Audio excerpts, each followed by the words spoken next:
বিসমিল্লাহির রহমান রহিম। সুপ্রিয় দর্শক, আমি কর্নেল মোহাম্মদ আব্দুল হক নিউজ 24 টিভি চ্যানেল থেকে স্বাগত জানাচ্ছি সাপ্তাহিক অনুষ্ঠান মুক্তির কথায়। আশা করি মহান আল্লাহর রহমতে আপনারা সবাই ভালো আছেন। আজকে এই মুক্তির মাসে, বিজয়ের মাসে আমরা মুক্তির কথা এই বিষয়ে আলোচনা করব। আপনারা সবাই জানেন 55 বছর পূর্বে এই মাসে আমরা পাকিস্তানি হানাদার বাহিনীর কাছ থেকে এই দেশকে স্বাধীনতা অর্জন করি এবং সেই স্বাধীনতা অর্জন ছিল অনেক প্রাণের বিনিময়ে, রক্তের বিনিময়ে। আমরা এখনো পর্যন্ত সেই স্বাধীনতার প্রকৃত ফল ভোগ করতে পারছি কিনা সে বিষয়ে আমরা আলোচনা করব। আজকের এই বিষয়ে আলোচনার জন্য আমাদের স্টুডিওতে দুজন বিজ্ঞ অতিথিকে আমরা আমন্ত্রণ জানিয়েছি। একজন হলেন প্রফেসর এম.এ. রশিদ, তিনি অধ্যাপক নর্থ সাউথ বিশ্ববিদ্যালয়। আপনাকে স্বাগতম আজকের এই অনুষ্ঠানে। আমাদের আরেকজন অতিথি বর্তমান প্রজন্মের এবং খুবই প্রসিদ্ধ এবং সুপরিচিত একজন মুখ, তিনি হলেন মেজর ডেল এইচ খান। তিনি সংক্ষেপে ডেল এইচ খান লিখেন থাকেন, তার প্রকৃত নাম হলো দেলোয়ার হোসেন খান। তিনি মূলত একজন বিশেষজ্ঞ, লেখক এবং সর্বশেষ তিনি জনতার দল নামে যে দলটি সম্প্রতি রেজিস্ট্রেশন পেয়েছে সেই দলের মুখ্য সমন্বয়ক ও মুখপাত্র। সাদর আমন্ত্রণ আজকে তোমাকে এই অনুষ্ঠানে ডেল। আসসালামু আলাইকুম sir. Thank you very much.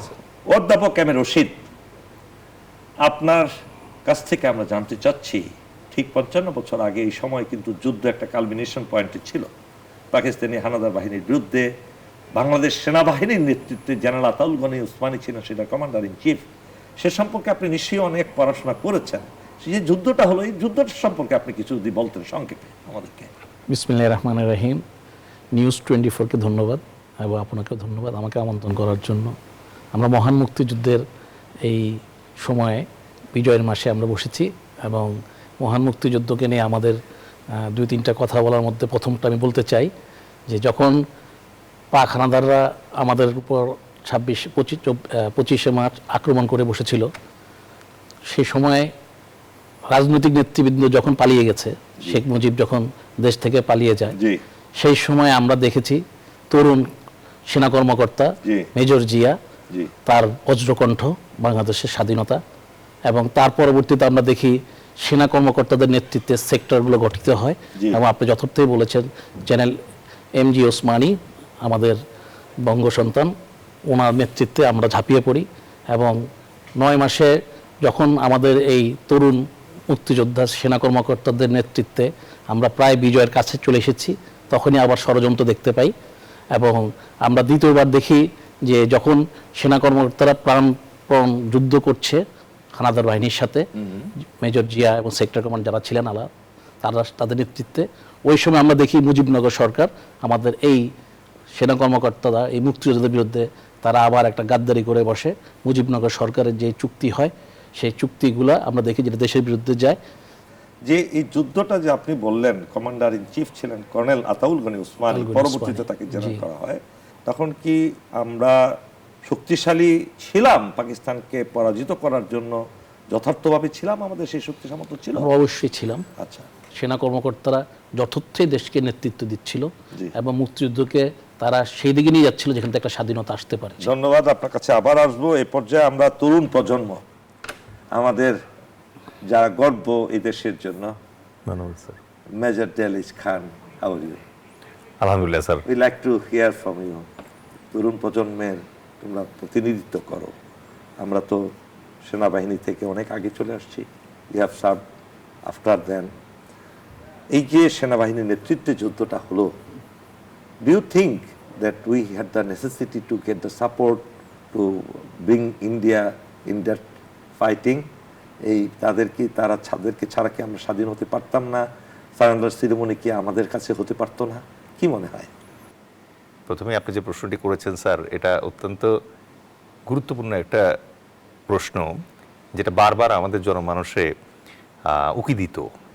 কিন্তু ফ্যাসিস্ট গভর্নমেন্ট, যার প্রধান 6 বছর দিল্লিতে প্রশিক্ষণপ্রাপ্ত হওয়ার পর বাংলাদেশকে 22 বছর শাসন করেছেন, তিনি এবং তার যে বেনিফিশিয়ারি এবং দল এই প্রশ্নটাকে টুটি চেপে ধরতো বারবার। এই প্রশ্নটা জিজ্ঞেস করা যেত না স্যার। আমি কিছু বিতর্কিত অংশ দিয়ে শুরু করি স্যার। সবার প্রথম হচ্ছে যে পাকিস্তান একটা রাষ্ট্র ছিল যেটা দুই দিক থেকে ভারতকে চেপে ধরেছিল। রাইট। এই ইউনিফাইড পাকিস্তানকে যদি স্ট্র্যাটেজিক্যালি ভাঙা যায় তাহলে স্ট্র্যাটেজিক অ্যাডভান্টেজ শুধুমাত্র ভারত পাবে। রাইট। এটা প্রকাশ্য দিবালোকের মতো সত্য। আমাদেরকে যে গল্পটা বারবার শোনানো হয় যে 1971 সালে হঠাৎ করে যুদ্ধটা শুরু হয়ে গেল, তারপরে একটা স্বাধীনতার ঘোষণা আসলো, যুদ্ধ হলো, আমরা জিতে গেছি। এত সরল তো না স্যার ব্যাপারটা। তো অবশ্যই না। নির্বাচনে সংখ্যাগরিষ্ঠতা পাওয়ার পরেও পাকিস্তানের প্রধানমন্ত্রী হওয়ার সুযোগ নিচ্ছেন না কেন মুজিবুর রহমান, এই প্রশ্নের জবাব কার কাছে আছে? ইন্দিরা মুজিবের যে আঁতাত শুরু থেকে, এই পৃষ্ঠাগুলো ইতিহাসের পাতা থেকে কে সরায় ফেলছে? তারপরে আগরতলা ষড়যন্ত্র মামলা, আগরতলা ষড়যন্ত্র মামলা, এটা তো তারা তখন বলতো মিথ্যা। কারেক্ট, মিথ্যা মামলা। তো এটা কেন মিথ্যা বলতো কেন তখন?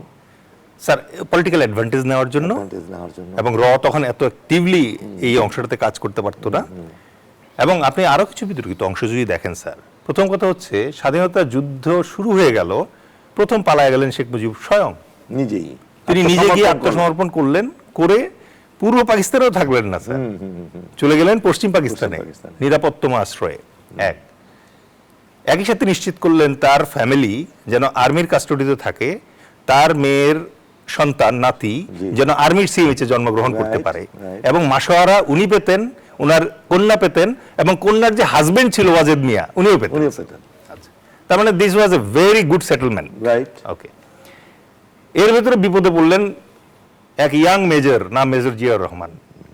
তাকে যখন জানজুয়া বললেন তার অধিনায়ক যে যাও ওই সোয়াত জাহাজ থেকে অস্ত্র খালাস করে নিয়ে আসো, আর ওইখানে যখন অ্যাম্বুশ বসায় রাখলেন তাকে মারার জন্য, ক্যাপ্টেন খালিক পিছন দিক দিয়ে দৌড়ে গেল, গিয়ে বলল স্যার খবরদার ওখানে যান না, আপনাকে কিন্তু অ্যাম্বুশ করবে খালিকুজ্জামান স্যার। তখন গিয়ে মেজর জিয়া বলল উই রিভোল্ট। তার একমাত্র হি ওয়াজ সিনসিয়ার। রাইট। তো এই সত্যগুলো আমরা বলি না, আমরা ওই সত্য বলি না, আমাদেরকে একটা ছবি দেখানো হয় স্যার যে একজন সৈনিক 71 সালে একটা সৈনিক একটা বাঙালি লোকের লুঙ্গির ভিতরে উকি দিচ্ছে। আমাদেরকে এই ফ্যাসিস্ট হাসিনা এবং তার সরকার এবং তার কলুষিত বুদ্ধিজীবীরা দিনের পর দিন আমাদেরকে শিখাইছে এইটা হচ্ছে পাকিস্তান সেনা এবং বাঙালি মুসলমানি চেক করছে।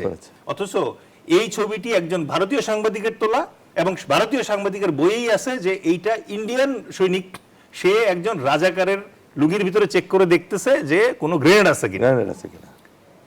এই এভিডেন্সটা স্যার আমাদের কাছ থেকে লুকায় রাখা হয়েছে। আমাদের কাছ থেকে লুকায় রাখা হয়েছে কি স্যার? আমাদের যে 7 জন বীর শ্রেষ্ঠ আছে তার ভিতরে একজন আমাদের ভাই বীর শ্রেষ্ঠ engine room artificial Ruhul Amin, সে মারা গেছে কিন্তু ইন্ডিয়ান এয়ারফোর্সের বিমানের গুলিতে। রাইট। এই কথাটা স্যার কখনো বলতে দেওয়া হয় না। গত সরকারের আমলে 7 বীর শ্রেষ্ঠকে নিয়ে আমার একটা বই বেরিয়েছে, বাংলাদেশের বীরগাথা। এই বইয়ে আমি লাইনটা লিখেছিলাম বলে এই বইটা আমাকে প্রকাশ করতে দেওয়া হয় নাই স্যার। আচ্ছা, ক্লিয়ারেন্স পায় না, এমআই ক্লিয়ারেন্স। অবশেষে স্যার ওই লাইনটা বাদ দিয়ে আমাকে ছাপাইতে হয়েছে। একইভাবে তো আরো 2 জনের বই বাজেয়াপ্ত করা হলো। একজন হলো একে খন্দকারের একটা বই দেয়াল, ওনার বইটা ছিল ঘরে বাইরে, ভিতরে বাইরে। আর আরেকটা বই লিখেছেন প্রখ্যাত ঔপন্যাসিক হুমায়ুন আহমেদ, তিনি লিখেছেন দেয়াল, একটা বই লিখেছিলেন। সেই দেয়ালে কিন্তু অনেক ঘটনা লেখা ছিল। এটা ছিল মুজাম্মেলের নিয়ে, যে একটা মেজর নাসিরের এবং একটা মেয়েকে অ্যাবডাক্ট করে নববধূ তাকে রেপ করে তাদেরকে হত্যা করা, এইগুলো লেখা ছিল বলে সেই বইটাও কিন্তু বাজেয়াপ্ত করা হয়, বাতিল করা হয়েছে। এবং সবচেয়ে বিতর্কিত যে ব্যাপারটা স্যার, আমার দেশের স্বাধীনতা যুদ্ধ, আমার দেশের স্বাধীনতা যুদ্ধে আমরা জয়লাভ করেছি, আমাদেরকে বারবার একটা ছবি দেখানো হয় যে ছবিতে স্যার 2 জন সেনাপতি বসা, যেখানে একজন জেনারেল নিয়াজি, টাইগার নিয়াজি, তিনি তার নিজের 90,000 সৈন্যের সুরক্ষার জন্য আরেকজন জেনারেল অরোরার কাছে আত্মসমর্পণ করতেছে, এই কারণে যে উনি ভরসা পাচ্ছেন না যে মুক্তিযোদ্ধারা যেহেতু এখনো স্বাধীনতা এবং একটা সংগঠিত আর্মি না, সুতরাং জেনেভা কনভেনশন মানবে কিনা সেই নিশ্চয়তা নাই। এখন একটা সেনা প্রধান মানে বাহিনী প্রধান আরেকটা ফিল্ড কমান্ডারের কাছে আত্মসমর্পণ করছে। আত্মসমর্পণের ছবি কিভাবে আমার বিজয়ের ছবি হয়? ওখানে তো এমএজি ওসমানীর ছবি নাই, Z force commander, S force commander, K force commander, কারো অস্তিত্ব নাই। তারা কি আমাদের বিজয়ের পরে একবার বসে একটা ছবি তোলেন নাই? মেজর ডেল, এখানে আরেকটু আপনার দৃষ্টি আকর্ষণ করছে, শুধু এটাই না, সেখানে একে খন্দকার এরকম উকি মেরে উনি দাঁড়িয়েছিলেন, সেই ছবিটা মাইনাস করে দিয়ে তারপরে তার ছবিটাও সেখান থেকে রিপোর্ট করে দিয়ে তারপরে তাদের যে এই পশ্চিম বাংলায় ফোর্ট উইলিয়ামে যে ছবিটা লাগানো হয়েছে তার ছবিটা সেখান থেকে আউট করে দিয়েছে। এবং স্যার আমাদের যে ইনস্ট্রুমেন্ট অফ সারেন্ডার সেখানে আমাদের প্রতিনিধির সাইন কোথায়? যদি এটা না থাকে, যদি বলে যে মিত্র বাহিনী গঠন করা হয়েছিল, তাহলে ওই ডকুমেন্টটা আমি দেখতে চাই যে কোন ডকুমেন্টের মাধ্যমে অ্যালাইড ফোর্স গঠিত হয়েছিল। দ্বিতীয় বিশ্বযুদ্ধের অ্যালাইড ফোর্স কিন্তু স্যার সবার সিগনেচার আছে যে তারা অ্যালাইড ফোর্স এবং আইজেনহাওয়ার তার কমান্ডার। কিন্তু ইন্ডিয়া কবে কখন কার সাথে স্যার এই সিগনেচার করেছিল যে তারা আমাদের মিত্র বাহিনী কমান্ডার? এই জাতীয় বিতর্কগুলো স্যার আমরা যারা ইয়াঙ্গার জেনারেশন আছি স্যার, আমাদের চোখে তো স্যার চশমা নাই স্যার, আমরা নির্মোহভাবে তাকাই। আমরা প্রশ্ন করি যে প্রায়ই দেখবেন যে ভারতীয়রা বলার চেষ্টা করে যে আমরা হেল্প না করলে তো স্বাধীনতা পেতি না। ইভেন আমি একজন রিসেন্টলি স্যার ইন্টারভিউ দেখলাম, একজন general, retired general of Indian army, উনি ইন্ডিয়ান কোর আর্টিলারি কোরের কমান্ডার ছিলেন। উনি বলছেন উই গেভ দেম ভিক্টরি, কামান আপনি আমাদেরকে ভিক্টরি দিয়েছেন মানে 1971 সালে 16 ডিসেম্বরের মাত্র 12 দিনের জন্য আপনারা আসছিলেন আমাদের সাথে। কারেক্ট স্যার, মানে তারা তাদের ফার্স্ট ফোর্স এন্টার করলো 4 ডিসেম্বর এবং 10 ডিসেম্বর অ্যাকচুয়ালি যুদ্ধ শেষ। কিভাবে এটা একটা প্রশ্ন এসে দাঁড়ায়, সেই ময়মনসিংহের সেই বর্ডার থেকে, হালুয়াঘাটের ওই বর্ডার থেকে একদিনের মধ্যে ঢাকা প্রবেশ করলেন কেমনে? যদি দেশ মুক্ত না হতো সেই সময়, তাহলে সেখানেই তারা বিপদগ্রস্ত হতেন কিংবা সেখানে বাধার সম্মুখীন হইতেন, অ্যাটাক হতো তাদের উপরে। সেগুলো না করে একদিন না কয়েক ঘন্টার মধ্যে ঢাকা পুনি ইন্টার করে ফেলেন। এই জন্যই স্যার আমরা ইয়াঙ্গার জেনারেশনরা কিভাবে আনসার দিই স্যার জানেন? ওদেরকে আমরা আনসার দিই যে আপনারা আমাদেরকে 12 দিনের জন্য আমাদের মুক্তিযুদ্ধে এসে সহায়তা করেছেন, তার বিনিময়ে 1972 সালের মার্চ মাস পর্যন্ত আপনারা লুণ্ঠন করছেন কুমিল্লা ক্যান্টনমেন্ট, আপনারা লুণ্ঠন করছেন যশোর ক্যান্টনমেন্ট, আপনারা খুলনা লুণ্ঠন করছেন। এবং এই লুণ্ঠন ঠেকানোর জন্য একজন মুক্তিযোদ্ধা এবং sector commander Jalil sir, major Jalil, উনি দাঁড়াইছিলেন, তাকে আপনারা ইতিহাসের প্রথম গুম করছেন, তাকে অ্যাবডাক্ট করে ফেলছেন এবং তাকে কিন্তু পদকও দেওয়া হয় নাই স্যার। আজ পর্যন্ত কোন সরকার তাকে কিন্তু সেক্টর কমান্ডার হিসেবে। আমরা আবার আপনার কাছে আসছি এই প্রসঙ্গে, আমরা অধ্যাপক রশিদের কাছে জানতে চাই। তিনি বলেছেন প্রত্যেকটা ক্যান্টনমেন্ট থেকে লুট করে নিয়ে গেছে ইন্ডিয়ান বাহিনী ট্রাকে ট্রাকে ভরে। শুধু কি ক্যান্টনমেন্ট থেকে, আমি তো শুনেছি তৎকালীন পাকিস্তান ব্যাংক ছিল যেটা স্টেট ব্যাংক ছিল, যে সেই স্টেট ব্যাংকও নাকি যত ব্যাংক ছিল সেখানের 5 পয়সা 2 পয়সা 1 পয়সা যে আনি ছিল, পিতল কাঁসা তামা এগুলো সহ, এবং 1 টাকার কাঁচা টাকা ছিল 1 বড়ি রূপার, এই সকল নাকি তারা গাড়িতে ভরে নিয়ে গেছে। এই প্রসঙ্গে আপনার জানা আছে কি? জি, একটা হিসাবে এসেছে যে 71 সালে আমাদের যে যুদ্ধের অস্ত্রগুলো ছিল পাকিস্তান আর্মির এবং বাংলাদেশের, ভারত 2400 কোটি টাকার, ওই সময়কার বাজারে 2400 কোটি টাকা তারা অস্ত্র বা পণ্য নিয়ে গেছে। এবং ছবিতে আসে যে তারা বিভিন্ন ক্যান্টনমেন্ট শুধু নয়, বিভিন্ন বাসাবাড়ি থেকে টয়লেট এবং বাথটাব এবং বেসিন খুলে নিয়ে যাচ্ছে, সেই ছবি আমরা দেখেছি ট্রাকের মধ্যে। এবং আমাদের যে টাইগার মেজর জলিল, তার যে উনি সুন্দরভাবে বলেছেন প্রথম আমাদের রাজবন্দী, তো ওনার এই প্রতিরোধটা ওনাকে আমাদের কাছে স্মরণ করিয়ে দেয় যে ভারতের আগ্রাসনের বিরুদ্ধে বাংলাদেশ সেনাবাহিনীর সদস্যরা, মুক্তি বাহিনীরা তার সবসময় সোচ্চার ছিল। এবং ভারত শুধু 2400 কোটি টাকার তারা এখান থেকে নিয়ে গেছে ওই সময়কার পণ্য তা নয়, তারা এরপর আমাদের পানি কেড়ে নিয়েছে। তারা আপনারা জানেন ইন্দিরা মুজিব চুক্তিতে 24,000 কোটি টাকা ওই অস্ত্রগুলো শুধু বলা হয় যে 2400 কোটি টাকা, আর বাকি সবগুলো আপনার হিসাবে ঠিক থাকতে পারে। আর আমি আরেকটা অংশ বলতে চাচ্ছি, তারা যে ইন্দিরা মুজিব চুক্তি করে 72 সালে, আমরা পরে আসবো। সুপ্রিয় দর্শক, ছোট্ট একটা বিরতিতে যাচ্ছি, আমাদের সাথেই থাকুন। সুপ্রিয় দর্শক, বিরতির পর আবার শুরু করছি আমরা আলোচনায়। আপনি বলছিলেন ইন্ডিয়ান লুটপাটের কথা, এটা কি সহযোগিতার বহিঃপ্রকাশ না জিজ্ঞাসার বহিঃপ্রকাশ, কোনটা? এটা অবশ্যই জিজ্ঞাসার বহিঃপ্রকাশ। আমরা যে বলতেছিলাম যে শুধু যে তারা অস্ত্র নিয়ে গেছে তা না, তারা আমাদের দেশের দরজা চৌকাঠটা পর্যন্ত খুলে নিয়ে গেছে। তো তাদের এই যে চুরি মনোবাসনা, সেটা আমরা সবসময় দেখে আসছি। এবং আমাদের এই লুটপাটটা রাষ্ট্রীয়ভাবে শেখ মুজিবের সরকার সেটাকে অ্যাপ্রুভাল দিয়েছিল, এবং তারা এটা নিয়ে কোনো প্রতিবাদ করেনি, এবং তারা এটা নিয়ে কোনো সময় কথাও পর্যন্ত বলেনি। এবং ভারতের ওই আগ্রাসনের তাদের এই সুবিধা তারা পাওয়ার কারণে আমরা পরবর্তী দেখেছি যে ইন্দিরা মুজিব সরকার বিভিন্ন চুক্তিতে আমাদের দেশকে গোলামি চুক্তিতে নিয়ে গেছে। ডেরলিচ খান যে কথাটা শুরুতে বলেছিলেন তার বক্তব্যে, যে আসলে তাদের ইন্টেনশন কিন্তু এই দেশকে স্বাধীন করার জন্য না, অবশ্যই তাদের ইন্টেনশন ছিল পাকিস্তান পাকিস্তান ভেঙে এই দেশটা তাদের দখলদারিত্বের মধ্যে নিয়ে যাওয়া, দুর্বল করে যাতে এটাকে শাসন এটি তো বলতে চাচ্ছেন মেজর দয়ালিজ খান। অধ্যাপক সাহেব যেটা বললেন, আপনার কথা সেই সূত্র ধরেই আমরা আসতে চাই। এই যে ইন্ডিয়ান হেজিমনি একটা ষড়যন্ত্র, এটা কি শুধু কি ৭১ সালে, নাকি আমরা সেই বঙ্গভঙ্গের দিকে যদি এগিয়ে যাই, সেখানে 1905 সালে যে বঙ্গভঙ্গ হয়েছিল বৃহত্তর বাংলাকে নিয়ে, অর্থাৎ পুরো সেই প্রদেশটাকে দুই ভাগে ভাগ করা হয়েছিল। একদিকে ছিল কলকাতাকে রাজধানী করে বিহার, উড়িষ্যা এবং কলকাতা অংশ নিয়ে একটা প্রদেশ হয়েছিল, আরেকটা প্রদেশ ছিল ঢাকাকে রাজধানী করে ঢাকাকে রাজধানী চিটাগং, রাজশাহী, পার্বত্য চট্টগ্রাম সহ সেই আসাম, হ্যাঁ, পুরো জিনিস, সিলেট, আসাম সবগুলোকে নিয়ে একটা প্রদেশ। সেই প্রদেশটা থাকতে পারেনি তাদের আন্দোলনে। সেই প্রসঙ্গে কি সেটা থেকেই কি প্রতিশোধ নিল তারা আবার সেই ৭১ সালে এসে? কি মনে হয় আপনার? ধন্যবাদ স্যার। আমি আপনার যে অ্যানালজিটা আছে জি। ওটাকে একটু অগমেন্ট করার জন্য রেফার করব একজন জার্মান ভদ্রলোক, বোধহয় ওনার নাম হচ্ছে মিস্টার গুন্থার। রাইট, উনি ন্যাটোর অ্যাডভাইজার। গুন্থার। তো উনি রিসেন্টলি বলছেন যে আপনি যে প্যারামিটারটা সেট করলেন, ওই প্যারামিটারের কারণেই ভারত খুব সহসাই এক্স ইন্ডিয়া হয়ে যাবে। কারণ ভারতের নর্থ এবং সাউথের ভেতরে যে টেনশন, তার যে বিচ্ছিন্নতাবাদী আন্দোলন, ইকোনমির যে ডিফারেন্স বিটুইন স্টেটস এবং প্রতিবেশীদের সাথে তার দুর্ব্যবহার, দুঃসম্পর্ক, এবং তার যে মিস ইনফরমেশন এবং ডিসইনফরমেশন ক্যাম্পেইন, এবং ফাইনালি এই যে আপনি যেটা বললেন তার হেজিমনিক অ্যাটিটিউড, এইসবের কারণে উনি ফিল করেন যে ছোট ছোট ক্লাস্টার হয়ে যাবে। এবং যে ক্লাস্টারটার কথা আপনি বললেন, দ্যাট ইজ এ ক্লাস্টার, উনি ডেফিনেটলি বলছেন যে ইটস গোয়িং টু হ্যাপেন।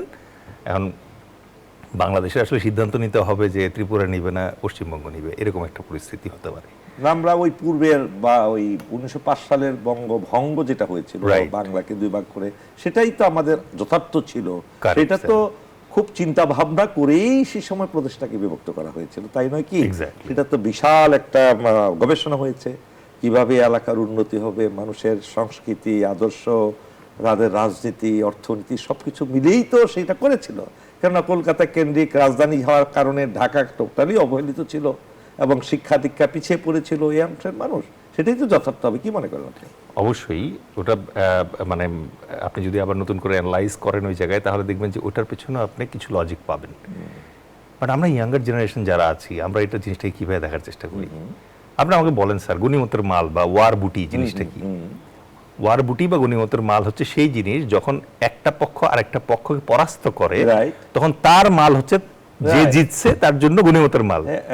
আমার মাল কেন ইন্ডিয়ানরা লুট করলো? আমি কি তাদের সাথে যুদ্ধ করছিলাম? আমি তো তার মিত্র ছিলাম। তারা তো তাই বলে যে ফ্রেন্ড ছিল, ফ্রেন্ডশিপ করে নাকি আমাদেরকে হেল্প করছে। ফ্রেন্ডের মাল কিভাবে তার গনিমতের মাল হলো? তা হারাম তার জন্য, সে সেটা লুণ্ঠন করছে, এক নাম্বার।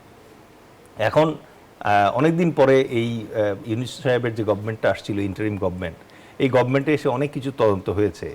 আমরা ফিল করি যে যদি সুযোগ থাকতো তাহলে স্যার একটা স্বাধীন তদন্ত কমিশন করা উচিত ছিল যে কি পরিমাণ টাকা লুট করে নিয়ে গেছে। উই থ্যাঙ্ক ইন্ডিয়া দ্যাট আমাদের দেশে যখন যুদ্ধ লাগছে তখন আমাদের শরণার্থী তাদের কাছে গিয়েছিল এবং তারা আমাদেরকে ওয়ার এফোর্টে হেল্প করেছে। তার বিনিময়ে যে টাকা লুট করছে তাতে কি মানে এটা মিটমাট হয়ে যায় কিনা? যদি না হয় তাহলে আমরা যদি পাওনা থাকি তাহলে টাকা কবে তারা ফেরত দিবে? দ্বিতীয়ত যে জিনিসটা হচ্ছে, আমাদের দেশ স্বাধীন হওয়ার কারণে দুই মুখী পাকিস্তানি যে প্রেসার থেকে, স্ট্র্যাটেজিক প্রেসার থেকে আজীবনের জন্য সে রক্ষা পেল, এটার মূল্য কবে দিবে আমাদেরকে? দেয় নাই তো। এক্স্যাক্টলি। বরং স্যার যেটা করতেছে, ইন্ডিয়ান হেজিমনির মানে সঠিক রূপটা স্যার আপনি ধরিয়ে দিয়েছেন। নাম্বার 1, ওয়াটার টেরোরিজম, পানি সন্ত্রাস চালাচ্ছে স্যার। আমাদের 52টা অথবা মতান্তরে 54টা নদী আছে, যে কটা নদীর উপরে 4000-এর বেশি বাঁধ তারা স্থাপন করছে। একটা মাত্র নদী আছে যেটা বাংলাদেশ থেকে উৎপন্ন হয়ে ইন্ডিয়াতে গেছে, ফেনী নদী, ওইটার পানিও তারা নিয়ে যাচ্ছে স্যার। ফেনী নদীর উপর একটা অদ্ভুত বাঁধ নির্মাণ করছে যাতে ত্রিপুরার সাথে তাড়াতাড়ি কানেক্টিভিটি করতে পারে। হেজিমনির আরেকটা উদাহরণ হচ্ছে 4096 কিলোমিটার দীর্ঘ তাদের সাথে যে আমাদের সীমান্ত, এই সীমান্তকে তারা পৃথিবীর বিপজ্জনক সীমান্ত বানিয়েছে এবং বিজিবিকে তারা প্রমাণিত করেছে বুচার বর্ডার ফোর্সেস। সো তারা কি করেছে? তিস্তা, তারপরে স্যার ফারাক্কা, অন্যান্য যে জায়গাগুলোতে আছে স্যার, এই জায়গাগুলোতে তারা প্রতিনিয়ত তো স্যার আমাদের মানে বঞ্চিত করেছে। গঙ্গা চুক্তি যেটা একমাত্র চুক্তি হয়েছে স্যার, এটাও 2026 সালে শেষ হয়ে যাচ্ছে, এটা নবায়ন করবে না বলে মনে হচ্ছে। একটা মাত্র মানে এই ভুটানের ট্রাক এই ইউনিস গভর্নমেন্টের আমলে স্যার এই ট্রান্সশিপমেন্টের ওয়ার্ল্ড ট্রেড অর্গানাইজেশনের প্রেসক্রাইবড নীতি অনুযায়ী ইন্ডিয়া ভুটানকে এক্সেস দিতে বাধ্য, কারণ সে একটা ল্যান্ডলক কান্ট্রি। সেই ল্যান্ডলক কান্ট্রির পূর্ণ অধিকার আছে, তার নিয়ারেস্ট পোর্ট থেকে সে জিনিস নিতে পারবে এবং অন দ্য ওয়ে অন্য কোনো কান্ট্রি পড়লে সে তাকে এক্সেস দেবে। অথচ সেই ট্রাক কিন্তু ইন্ডিয়া আটকে দিয়েছে স্যার, অবশেষে দিতে বাধ্য হয়েছে, সেটা পরের কথা। এখন এই জায়গাটায় এসে স্যার আমরা যেটা মানে ফাইনালি বুঝি সেটা হচ্ছে যে মুক্তিযুদ্ধের সময় আমাদেরকে যে সহায়তা তারা করেছে তার বিনিময়ে তারা যে লুটপাট করেছে এবং স্ট্র্যাটেজিক অ্যাডভান্টেজ আদায় করে নিয়েছে, এইখানেই তো স্যার প্রমাণিত হয় যে তারা তাদের স্বার্থে আমাদেরকে সহায়তা করেছে। ভারত কখনো স্যার তার স্বার্থের বাইরে গিয়ে যে ইয়াং জেনারেশনকে যে মাদক দিয়ে তারা মাদকাসক্ত করে ফেলছে এবং এইগুলো বর্ডারিং এরিয়াতে তারা কারখানা তৈরি করেছে স্যার, যে বর্ডার জুড়ে স্যার আপনি দেখবেন যে একমাত্র ফেন্সিডিলের কারখানা ওরা অ্যালাউ করেছে এবং এই ফেন্সিডিলটা আমাদের দেশে ঢোকানোর চেষ্টা করে তারা কন্টিনিউয়াস। এবং পুশিন এমন পর্যায়ে চলে গেছে স্যার যে ভারতে অবাঞ্ছিত, পাগল, অপ্রকৃতস্থ এরকম যে কাউকে পাওয়া গেলে তাকে বাংলাদেশি মানে পরিচয় দিয়ে ঢুকিয়ে দেওয়া হচ্ছে। 63 বছর একজন ভদ্র মহিলা বাংলাদেশে আসার পরে অবশেষে তার আধার কার্ড সে প্রডিউস করলো এবং করার পরে প্রমাণিত হলো যে সে আসলে প্রকৃত ইন্ডিয়ান। একদিন আগে একটা প্রেগন্যান্ট মহিলাকে তার সন্তান সহ সে বেড়াতে আসছিল, রাইট স্যার, তাকে পুশিং করা হয়েছে, না তাকে পুশিং করা হয়েছে বাংলাদেশে, বাচ্চা সহ তার স্বামীকে, অথচ তারা ওই দেশের নাগরিক। আমি এই প্রসঙ্গে পরে আসবো, আমরা একটু বিরতিতে যাব। হ্যাঁ সুপ্রিয় দর্শক, আবার একটি ছোট্ট বিরতিতে যাচ্ছি, আমাদের সাথেই থাকুন। সুপ্রিয় দর্শক, স্বাগতম আবারও মুক্তির কথায়। অধ্যাপক এম এ রশিদ, 55 বছর কি আমরা মুক্ত ছিলাম, আসলে কি ছিলাম, এই প্রসঙ্গে আপনি যদি বলেন, এবং এখনো কি তাই হচ্ছি মুক্তির কথায়? ধন্যবাদ। আমি প্রথমে বলবো যে 5ই আগস্টের জুলাই বিপ্লবের পরে আমরা যে মুক্তি পেয়েছি কিছুটা, তার প্রমাণ আমরা এখানে বসে বলতে পারতেছি। যদি এটা যদি 5ই আগস্টের আগে হতো তাহলে আমার মনে হয় না আমরা এখানে কেউ এখান থেকে বের হতে পারতাম। আমাদের 3 জনের মধ্যে আমাদেরকে গুম করা হতো, আমাদেরকে আমাদের দেশেরই সিকিউরিটি লোকদেরকে দিয়ে আমাদের পিছিয়ে লেলিয়ে দেওয়া হতো এবং আমাদেরকে মিথ্যা বিভিন্ন মামলায় ফাঁসানো হতো। এবং আমার মনে হয় যতটুকু মেজর সাহেব বলেছেন বা আপনি বলেছেন, আমরা মনে হয় না যে আমরা আয়না ঘর ছাড়াও আমরা হয়তো ইন্ডিয়ার ওই পারে চলে যেতাম। তো এটা হলো প্রথম আমাদের অ্যাচিভমেন্ট। আমাদের জেএনজি থেকে যারা আমাদেরকে এই মুক্তিটা দিয়েছে, আমরা তাদেরকে মোবারক জানাই, দোয়া করি। আমরা আবার সময় পেলে আপনার কাছে আসবো, এই পর্যায়ে আমরা আসবো আবার দেলেজ খান। দেলেজ খান, আপনি শুনলেন এই মুক্তির মাসে, বিজয়ের মাসে যে মুক্তির কথা, আসলে কিন্তু আমরা আসলে কি আদৌ মুক্ত হয়েছি?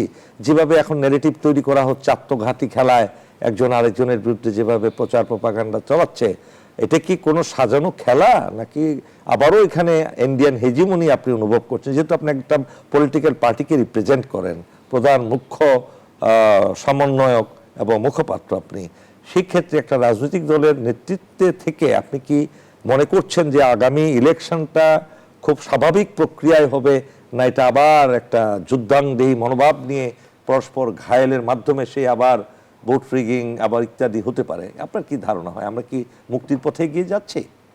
ধন্যবাদ স্যার। আমাদের জনতার দলের যে স্লোগান ইনসাফ জিন্দাবাদ, তার প্রেক্ষিতে আমরা আমাদের কাজে এবং চিন্তায় ইনসাফ জিনিসটা আনার চেষ্টা করি। স্যার, ইনসাফ পয়েন্ট অফ ভিউ থেকে যদি চিন্তা করেন আপনি, বাংলাদেশ এই মুহূর্তে দাঁড়ায় আছে হচ্ছে খাঁচা খুলে দিয়েছেন, একটা পাখি অনেকদিন খাঁচার ভেতরে ছিল, এই পাখিটা এখন দ্বিধায় আছে, খাঁচায় ফিরে যাবে না আকাশে উড়বে, ওই ফেজটা পার করছি আমরা। আমাদের কি দরকার ছিল স্যার 5ই আগস্টের পরে? 5ই আগস্টের পরে আমাদের দরকার ছিল ক্রাইসিস লিডারশিপ। আমরা পেলাম কি? একজন এনজিও লিডার পেলাম। এনজিও লিডার এনজিও স্টাইলে কাজ করবে স্যার, এনজিওরা খারাপ কাজ করে না, সো করছে, বাট আমাদের দরকার ছিল সেই রকম জিয়াউর রহমানের মতো একজন ক্রাইসিস লিডার, যিনি ক্রাইসিসে টেনে তুলবেন, দেশকে লিড করবেন। দ্যাটস ওয়াই আপনি দেখবেন যে স্যার আমরা যখন কথা বলার চেষ্টা করি, অনেকে আমাকে গত 50 অথবা 100 বছরের ইতিহাসে তাকায় থাকতে বলে। নো, আপনি ম্যানকাইন্ডের ইতিহাসে দেখেন, আলেকজান্ডার কি ছিল? ফার্স্ট মিলিটারি লিডার, দেন স্টেট লিডার, রাইট? চার্চিল কি ছিল? Military lieutenant colonel, right sir? Hitler কি ছিল? অলসো মোর দেন 200 প্রেসিডেন্ট অথবা সরকার প্রধান সেকেন্ড ওয়াশিংটন। ওয়ার্ল্ডের পরে পৃথিবীর বিভিন্ন দেশকে গড়ে তুলেছে মিলিটারি লিডার। এক্স্যাক্টলি স্যার, এই জন্য আমি বললাম স্যার, ইভেন আপনি সাউথ কোরিয়ার কথা বলেন, সাউথ কোরিয়াকে যিনি দাঁড় করাইছেন উনি কিন্তু সাউথ কোরিয়ার আর্মির একজন Correct, লেফটেন্যান্ট কর্নেল correct. ছিলেন, যদিও পরে মারা গেছেন দেহরক্ষীর গুলিতে। বাট এই জায়গা থেকে আমি যেটা বলতেছি স্যার, যে আমরা যেই রাইট টাইমে একটা ক্রাইসিস লিডার দরকার ছিল, আমরা পাইছি একটা সার্ভেন্ট লিডার। মানে বাট তার তো হয়তো তিনি বয়োবৃদ্ধ হয়েছেন কিংবা, কিন্তু তার ক্যাবিনেটকে তো তিনি সেই ধরনের স্পিরিটেড লোক দিয়ে গঠন করতে পারতেন। স্যার, ওই সেখানেও জায়গাতেই কেন উনি মানে চাপিয়ে সমস্যাটা দিলেন? আমাদের জেনারেশনের সুবিধা এবং মানে প্র্যাকটিক্যাল যে সাইটটা স্যার, আমরা যেটা বলছি চিন্তা ইনসাফ বা জাস্টিস ইন থট, সেখানে আমরা এই যে আপনি যেটা বললেন স্যার, এটা আমাদের ফার্স্ট স্ট্রাইক করে। উনি প্রধান উপদেষ্টা হইলে পরে 3 জন ছাত্রকে উপদেষ্টা কেন বানাইতে হবে? 3 জন ছাত্র তো পিএস হইতে পারতো, পিএস হইতে পারতো, উপযুক্ত উপদেষ্টার পিএস হইতে হ্যাঁ, পারতো। হ্যাঁ। আচ্ছা, আমি ওই রাজনৈতিক বিতর্কে যাব না স্যার, যে এটা তার রক্ষী বাহিনী 2.0 অথবা এটা তার নিনজা বাহিনী অথবা তার miscarriage dream of making a political party 9/11 এর সময় যেটা ছিল স্যার, কি আমরা শক্তি নাকি যেন, সেটা তখন হয় না, এখন উনি এটা করলেন, ওই আলোচনায় যাব না। উনি শ্রদ্ধেয় মানুষ, উনাকে আমি শ্রদ্ধা করি, আমরা তাকে স্যালুট জানাই। বাট যেই জায়গাটায় আমরা এসে ধাক্কা খাচ্ছি স্যার, যে আমাদের লিডারশিপ ক্রাইসিসটা তো এখানে চলে আসছে। আমাকে 2 মিনিট সময় দেন স্যার, আমি ক্লিয়ারলি আপনাকে বলি Go ahead. আমাদের জেনারেশনটা কোন ডিলেমায় পড়ে গেছি sir. I like to hear from Generation Alpha as well. Generation Alpha is also rising. তো জেনারেশন আলফার মত শুনতে চাইলে তাহলে আপনি কোথায় যাবেন আমি আপনাকে বলি স্যার। তাদের ওপিনিয়নটা কি? I like to hear from you. Machiavelli একটা চমৎকার কথা বলে গেছে তার দ্য প্রিন্স যে বইটা আছে, বইয়ের দ্বিতীয় অধ্যায়ে, সেই জায়গায় উনি একটা চমৎকার কথা বলছেন যে রাজার ছেলে, সফল রাজার ছেলে কখনো রাজা হিসেবে সফল হয় না 2টা কারণে। নাম্বার 1, ভার্চু কম থাকে। আচ্ছা। কারণ আগেকার দিনের রাজারা স্যার মহান যোদ্ধা ছিলেন এবং কমান্ডার ছিলেন, তারা অন গ্রাউন্ড ফিল্ডে ঠেকতে ঠেকতে যে সকল ভার্চু অর্জন করে, সহনশীলতা, অ্যাগ্রেশন, সিদ্ধান্ত গ্রহণের দক্ষতা, থেকে সেনাপতি ছিলেন তারা। Right sir. এই জিনিসটা রাজার ছেলে যে প্রিন্স আছে সে নরমালি পায় না স্যার। আচ্ছা। এই জন্য কেন আপনি পায়? দেখবেন কেন পায় না? ওসমানী সাম্রাজ্যের যে সকল রাজারা যুদ্ধ করছিল তারা শক্তিশালী অটোমান সুলতান ছিলেন, আবার তাদের ছেলে যারা একটু রেডিমেড জিনিস পেয়ে ছিল, গেছে, তারা দুর্বল রেডিমেড সুলতান পেয়ে হয়েছে। গেছে, সুখ শান্তি। এটা একটা। আর দ্বিতীয় যে কারণটার কারণে স্যার তারা ভালো শাসক হইতে পারে না, সেটা হচ্ছে আত্মতুষ্টি। আচ্ছা। কারণ সে গ্যারান্টি পেয়ে গেছে যে আমি এটা হব। এবং মজার ব্যাপার হচ্ছে ম্যাকিয়াভেলি আবার একটা কথা বলছে যে আগেকার দিনে স্যার জনগণের জন্য এটা রিলিফ ছিল যে তারা জানতো যে অমুক রাজার ছেলে রাজা হবে। আচ্ছা। বাংলাদেশে এখন স্যার যেই জাগরণটা হয়েছে, জাগরণ হওয়ার পরে আমরা জিজ্ঞেস করতেছি যে ফ্লাইট থেকে যখন কেউ নামে তখন যারা অসুস্থ থাকে তাদের জন্য ফ্লাইটের দরজার সামনে হুইল চেয়ার লাগানো থাকে। আমরা কি সিংহাসন লাগায় রাখবো যে 17 বছর নির্বাচন শেষে কেউ একজন এসে আমাদের দেশে সিংহাসনে বসে দেশ শাসন করা শুরু করবে? তাকে তো আমি পলিটিক্যাল ল্যান্ডস্কেপে পাই নেই গত 17 বছর স্যার। তাহলে ফ্রি চিট কে দিচ্ছে? জনগণ তো দিতে চাচ্ছে না স্যার, কেউ কেউ ক্লেইম করতেছে এটা তার দরকার। দ্বিতীয় আরেক সমস্যায় পড়ে গেছে স্যার রিগার্ডিং একটা পার্টি আছে যারা 1971 সালে কি করছে সেটা নিয়ে বলবো না আমি, সেটা নিয়ে তারা ক্ষমাও চাইছে, কিন্তু তারা তো স্যার ভুল সাইডে ভুল সিদ্ধান্ত নিছে ঐতিহাসিক মোমেন্টে।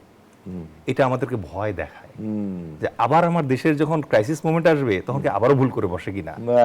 এবং গত 54 বছর 55 বছরে তারা একবারও সাফল্য পায় নাই স্যার। ব্যর্থ একটা দলকে আমি আস্থা রাখতে ভয় পাই, কারণ সে কিছু প্রতীক বিক্রি করতেছে আমার কাছে, কিছু লেবাস বিক্রি করতেছে আমার কাছে, যেটা আমাদের জেনারেশন যারা আছে এইটাতে আমরা হিপনোটাইজ হই না।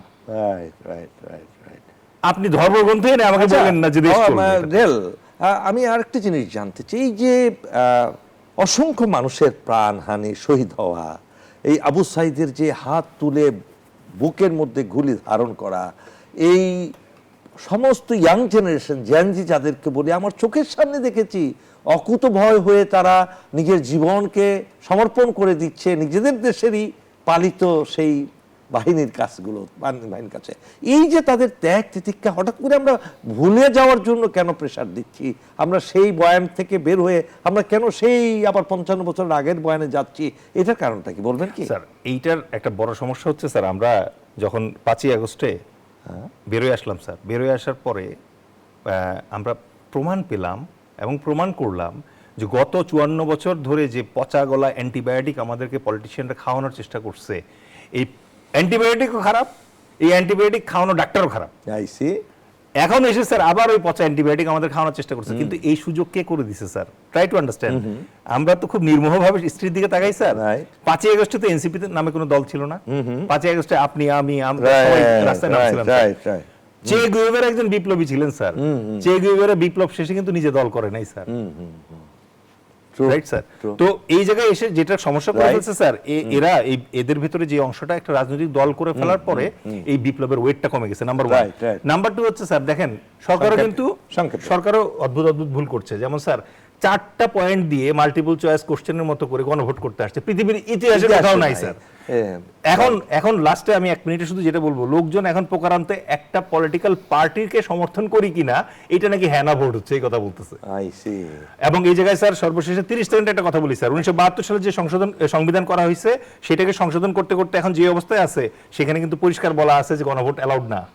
তাহলে আপনি একই দিন কিভাবে গণভোট এবং জাতীয় নির্বাচন করতেছেন? এটা তো স্যার আইনের বরখেলাপ হচ্ছে, পরস্পর বিরোধী কথাবার্তা চলছে। ধন্যবাদ ডেল এইচ খান এবং অধ্যাপক আনসারী। 30 সেকেন্ড। জি, আমি আরেকটা জিনিস প্রত্যাশার কথা বলতে চাই, যে এখানে উনি বলতেছিলেন যে বিভিন্ন শাসক যোদ্ধা ছিলেন, তারপর শাসক হয়েছেন। আমাদের প্রিয় নবী মোহাম্মদ সাল্লাল্লাহু আলাইহি ওয়াসাল্লাম উনি নবুয়তের পাশাপাশি উনি একজন যোদ্ধা ছিলেন, সেনা প্রধান ছিলেন, এবং উনি রাষ্ট্রনায়ক ছিলেন, এবং খোলাফায়ে রাশিদিন এবং পরবর্তীতে ইসলামী শাসনে, মুসলমানদের শাসনে যারাই সেনাপ্রধান ছিলেন তারাই রাষ্ট্রের নেতৃত্ব দিয়েছেন। এবং আমার এটুকু বলার আমরা প্রত্যাশা করতে চাই, বাংলাদেশের 93% মুসলিম দেশে যেন আমরা ইসলামের কথা বলতে পারি, ইসলামের কথা বলতে গিয়ে যেন জঙ্গি ট্যাগ অথবা তাদেরকে গুম নির্যাতন শিকার না হয়, এটা আমরা আগামী সরকারগুলোর থেকে প্রত্যাশা করি এবং তাদের সঠিক পদক্ষেপ নেওয়ার আশা করি। অনেক ধন্যবাদ অধ্যাপক এম এ রশিদ। সুপ্রিয় দর্শক, এতক্ষণ দুইজন ব্যক্তিত্বের কাছে, একজন শিক্ষাবিদ, আরেকজন হলেন রাজনৈতিক দলের মুখপাত্র, প্লাস তিনি অনেকগুলো বইও লিখেছেন। তাদের দুজনের কাছ থেকে শুনলাম আমরা এখনো প্রকৃত অর্থে মুক্তি পাইনি। এই বিজয়ের মাসেও আমরাও আবারও সেই যুদ্ধাংদেহী মনোভাব নিয়ে এগিয়ে যাচ্ছি, আত্মবিরোধী, পরস্পর বিরোধী কথাবার্তা বলে দেশকে একটি বিশৃঙ্খলার দিকে নিয়ে যেয়ে আমরা সেই যাদের রক্তের বিনিময়ে একটা মুক্তি পেয়েছিলাম, সেই মুক্তিটাকেও আবার ব্যর্থ করে দেওয়ার পায় তারা চলছে। আশা করি জনগণ বুঝতে পেরে আবারও ঘুরে দাঁড়াবেন এবং মুক্তির জন্য আবারও প্রাণপণ লড়াই করে এদেশকে চিরদিনের জন্য মুক্ত করবেন সকল অন্যায়, জুলুম, অবিচার থেকে। আল্লাহ হাফেজ।